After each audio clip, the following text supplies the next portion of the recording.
Hello नमस्कार. मी अरुणा मोरे चॅनेलमध्ये तुम्हा सर्वांचं खूप खूप मनापासून स्वागत करते.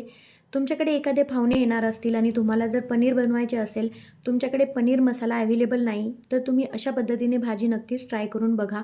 खूप छान आणि टेस्टी भाजी तुमची होणार आहे. मिक्सरच्या भांड्यामध्ये मी कांदा, टोमॅटो, लसूण आणि अद्रक, थोडीशी कोथिंबीरची पेस्ट बनवून घेतली आहे. तर छोले मसाला वापरून ही भाजी आपण बनवत आहोत. एका कढईमध्ये तेल घेऊन मी पनीर फ्राय करून घेतले आहे. आता हा मसाला पेस्ट जी आहे ती आपण तेलामध्ये फ्राय करून घ्यायची आहे. तुमच्याकडे जर पनीर मसाला नसेल आणि छोले मसाला असेल तर तुम्ही ही भाजी नक्की ट्राय करून बघा. खूप छान आणि टेस्टी लागणार आहे.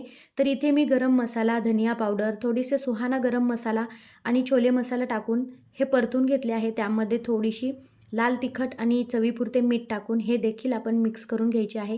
1-2 ते 3 मिनिट याला परतून घ्यायचे आहे. आता एका वाटीमध्ये दूध घ्यायचे आणि त्यामध्ये छोले मसाला मिक्स करायचा आहे. मिक्स करून ते नंतर याच्यामध्ये वाटण टाकायचे आहे आणि नंतर याला 2 ते 3 मिनिट शिजवून घ्यायचे आहे.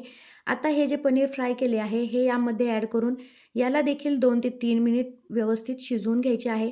तर इथे तुम्ही बघू शकता आता काही घरी सुकी भाजी खायला आवडत असेल तर तुम्ही तशा पद्धतीने भाजी ठेवू शकता किंवा तुमच्याकडे जर रस्सा खात असतील तर तुम्ही या पद्धतीने थोडेसे पाणी मिक्स करायचे आहे आणि याला 5 ते 10 मिनिट शिजवून घ्यायचे आहे.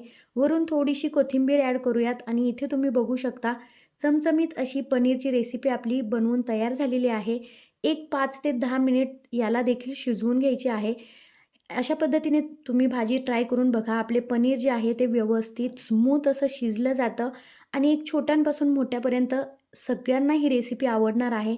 तर ही रेसिपी तुम्हाला कशी वाटली कमेंटमध्ये नक्की सांगा आणि एकदा नक्की ट्राय करून बघा. ही रेसिपी तुम्हाला थोडी जरी आवडली असेल तर लाईक, शेअर, कमेंट करायला विसरू नका. चॅनेलवरती नवीन असाल तर सबस्क्राईब करायला विसरू नका. तुम्हाला जर अशा अनेक रेसिपीज पाहायच्या असतील तर माझ्या चॅनेलला नक्की सबस्क्राईब करा आणि कमेंट करा. तर इथे आपली पनीरची रेसिपी झालेली आहे. तुम्ही इथे बघू शकता. तुम्हाला जर जास्त ही भाजी जर ग्रेव्ही टाईप करायची असेल तर थोडे 5 ते 10 मिनिट याला शिजवून घ्या आणि नंतर तुम्ही बघा खूप छान आणि चमचमीत अशी पनीर भाजी आपली इथे रेडी झालेली आहे. वरून थोडीशी डेकोरेशनसाठी इथे मी कोथिंबीर ॲड करते. आता माझ्या मुलाला घाई आहे त्यामुळे मी इथे वरतीच कोथिंबीर टाकलेली आहे. भेटूया नवीन रेसिपीमध्ये. तोपर्यंत खात रहा. बाय.